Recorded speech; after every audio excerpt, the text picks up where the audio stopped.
Hey, dude. Do you remember the first time we met? Asked my friend Ryan with a huge smile stretched across his face. Hell yeah, man. It was, we were at. Well, that was weird. I couldn't remember it at all. In fact, I couldn't actually remember anything about Ryan.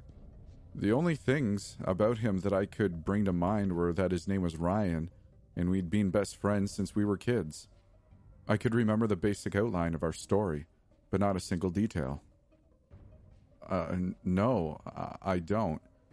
Damn, dude. Neither do I. Ryan laughed. That's weird as hell, man. He was right. That was weird. That was very, very weird. What the hell, Ryan? Why can't I remember anything about you? I have no clue, my dude. Ryan laughed. I sank down into the couch, burrowing deep until only the top of my head was left, barely poking out from between the cushions. Ryan was laughing pretty hard, which was annoying, but what really bothered me was that I couldn't bring up a single memory from my past. It felt like I had simply been conjured into existence 2 minutes ago and only given the cliff notes on my life's history. Maybe my strange memory loss was because I was tripping on shrooms.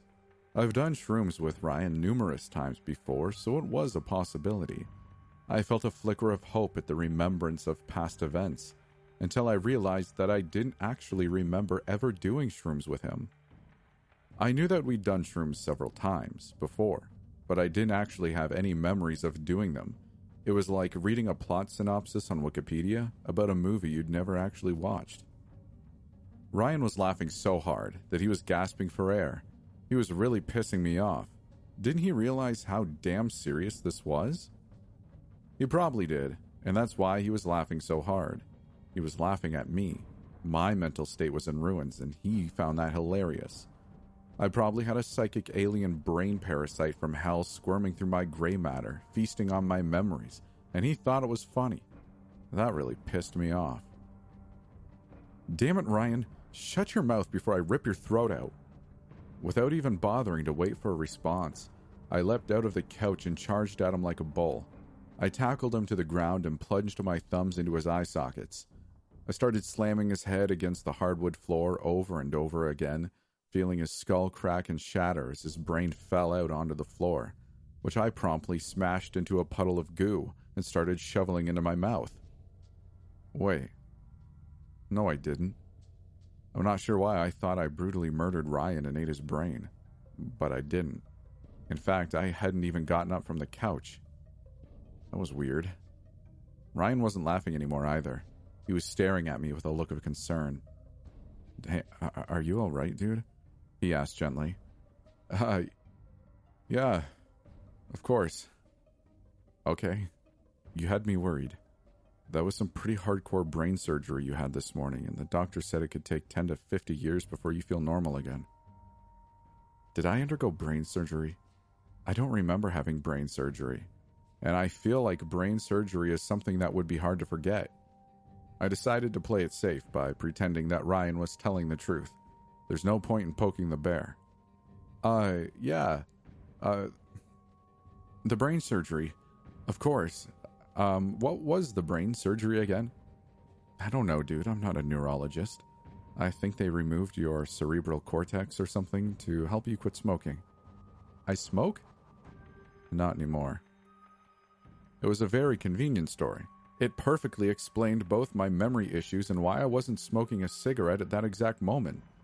It wrapped everything up in a neat little package with a pretty bow on top. Oh yes, it was a very convenient explanation. Very, very convenient. It was far too convenient. That's how I knew it was a lie. But of course, what a splendid explanation, Ryan. What you just said is definitely true, and I totally believe you for sure.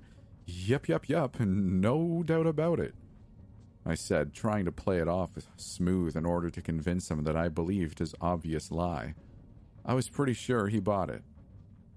Hey, dude, do you remember the first time we met? Asked my friend Ryan with a huge smile stretched across his face. Hell yeah, man. It was, we were at, Vietnam? We met in Nam. Well, that was a weird question. Ryan had been my squad mate in the trenches of Vietnam, and ever since he saved my life from a German sniper, we've been best friends. I remember that day like it was happening right now. It's something I'll never forget for as long as I live. I was honestly outraged by his insinuation that I could ever forget that moment. I'm only alive because he risked his own life to save mine. Damn, dude. I totally forgot we were in Nam. Ryan laughed. That's weird as hell. He was right. That was weird. That was very, very weird.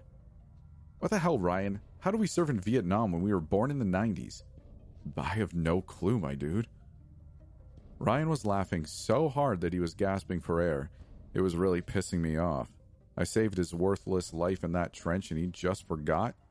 Maybe I should have let him die. Something about this whole situation was off. There was something wrong that I couldn't put my finger on. Things weren't adding up right. Hey man, did we take any shrooms? What the hell kind of stupid-ass question is that? Ryan laughed, barely able to choke out the words through his wheezing laughter. Are you retarded or something? Yeah, it was a pretty dumb question. I've done shrooms several times, and it's never been like this. This is something else altogether. I lit a cigarette and pondered the situation. The most obvious explanation is that I was dreaming.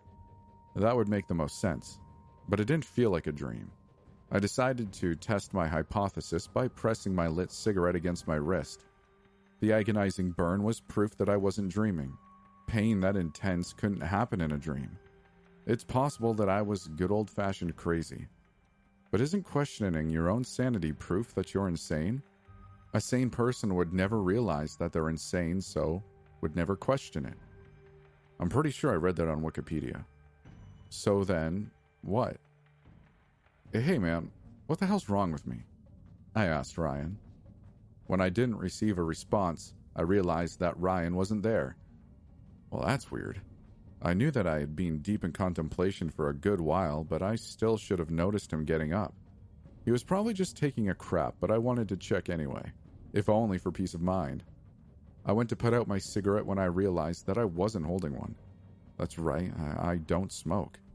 My grandpa had died of lung cancer when I was 9, and even though he wasn't a smoker, I swore to never touch a cigarette for as long as I lived. It's honestly kind of weird that I thought I was smoking. I've never smoked and I never will.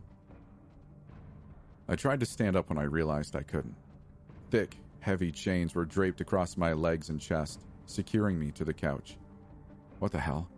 I struggled against them but couldn't even move a fraction of a millimeter. If anything, the chains were tightening and threatening to cut off my breathing. I tried to scream for Ryan, but my jaw was squeezed far too tight for me to open my mouth. My only option was to go down, deeper into the couch. Not only was that a safe place to hide, but it gave me a great range of movement. I burrowed deep into the gray folds of the couch, both to hide from whatever was hunting me as well as to search for Ryan. The couch had to lead somewhere, and it seemed logical that it would eventually end up in the bathroom. If Ryan was taking a crap like I suspected he was, then he'd definitely be on the toilet. I've never known him to crap anywhere else. I squirmed my way down through the couch until I reached a long twisting tunnel, about 6 feet wide and 20 feet high. The floors and walls seemed to be made of the same gray material as the couch cushions, just wet and a little squishier. I walked for about a mile until I saw a blinking neon sign that read CC, which I assumed meant certainly the crapper, over top a large door. I walked through it and found myself in my bathroom. Ryan was sitting on the toilet like I figured he was. It was time to finally get some answers. Yo, Ryan, what's up, man? Just taking a demon crap. Nice. So, what the hell is going on? Something is clearly not right. Brain parasite. Eating away at your brain, dude. A brain parasite? How the hell would I get a brain parasite? Is that even a real thing? Seriously? Yep. They're doing surgery right now. Brain surgery. How the hell did I get a brain parasite? Pork, dude. I told you not to vacation in Vietnam. Sure, everything's cheap as hell, but they don't have the same quality insurance when it comes to the handling of livestock. Look it up on Wikipedia if you don't believe me. Seriously. All of this is because I ate some bad Vietnamese pork on vacation? What the hell? That kind of pisses me off. As I looked around trying to make sense of everything, it dawned on me that this couch seemed awfully familiar. The more I thought about it, the more I realized that the walls and floors looked like a brain. Likely my brain. So is this my brain? Am I literally inside my brain? Well, not literally. You're probably literally in a hospital bed or something. I mean, how could you literally go inside your own brain? That wouldn't make any sense. Think about it. He was right, of course.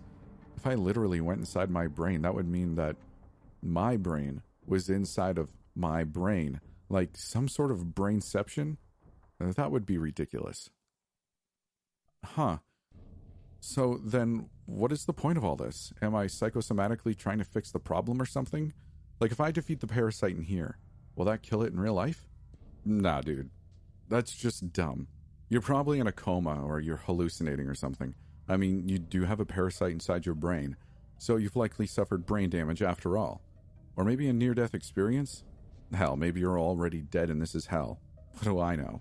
I'm not a neurologist. He was probably telling the truth. Although I couldn't remember anything about Ryan, he didn't seem like a doctor. He just wasn't really the doctorly type. I wasn't getting that vibe from him at all. So, why are you here? I get why I'm here, seeing as how this is my brain and all, but why do you keep showing up? Me? I'm eating your brain. It's kind of my thing. It's literally why I was born. It took me a few seconds to process what he said. Wait a minute. Are you the brain parasite? Did you seriously just figure that out? I thought you were Ryan. Why the hell would Ryan be inside your brain? My name's Tania Solium, by the way. Then who the hell is Ryan? No clue, my dude. Well, that's weird.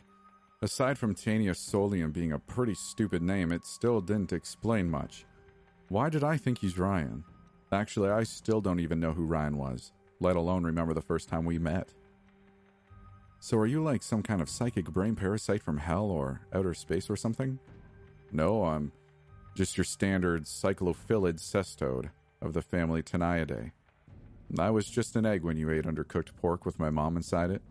I hatched in your intestines, then made my way into your cerebral cortex to start a family.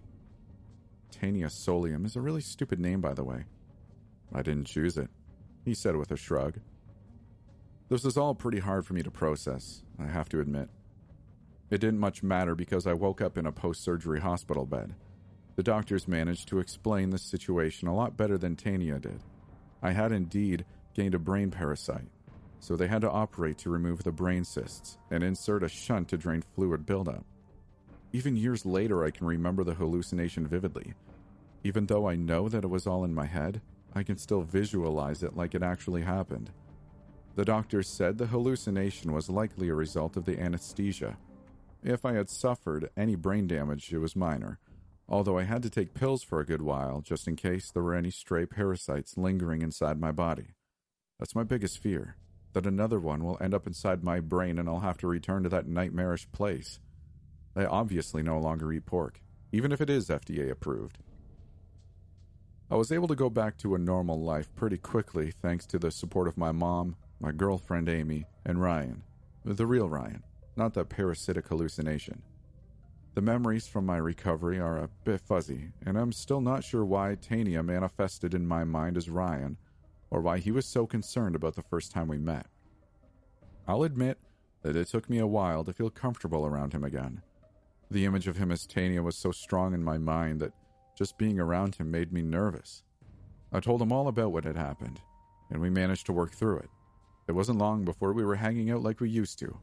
Pizza, beer, and pro wrestling, just like the good old days. That's why it caught me off guard when we were hanging out at my apartment, having a few beers while watching Monday Night Raw. I had a nice buzz going and was feeling pretty good when he turned towards me with a huge smile stretched across his face. Hey dude, do you remember the first time we met? Asked my friend Ryan with a huge smile stretched across his face. Hell yeah, man. It was, we were at... Well, that was weird.